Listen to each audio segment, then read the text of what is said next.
pronation is really a triplane motion consisting of dorsiflexion, abduction towards the outside, Right. and an eversion movement.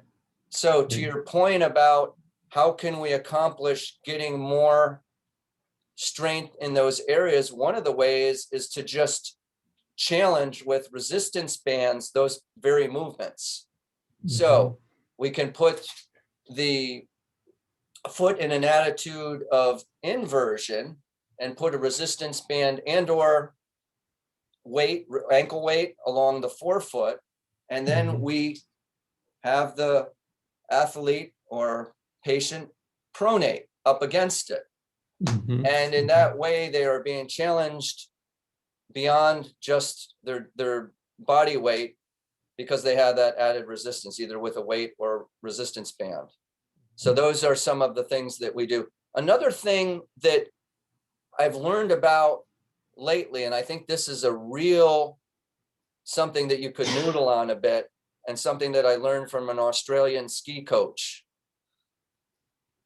As you know, the fascia runs through our entire length of our body. It's not just fascia, in the deltoid, defining the deltoid. There's a thin layer that vests the entire body. And because of that relationship, when we look at the front of the ankle and the anterior shin as it goes down into the foot, there's a layer of fascia there that when we wave the toes up, dorsiflex the toes, there is tension that is created. And what that will do is that will bring the ankle forward if we dorsiflex the toes.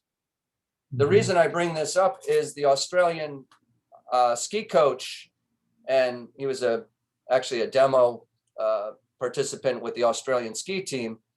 One of the things that he does when skiers are finding themselves in the back seat, which happens when they get tossed around in the moguls, is to have the skiers dorsiflex the toes, which is not something that we're doing in shoes frequently because we don't think about it. It's a motor mapping phenomena that has to happen with practice, just like anything else. I had a ski coach tell me there's no practice makes perfect. There's perfect practice makes perfect movement. So it has to be refined movement and not just gross movement in terms of, just slamming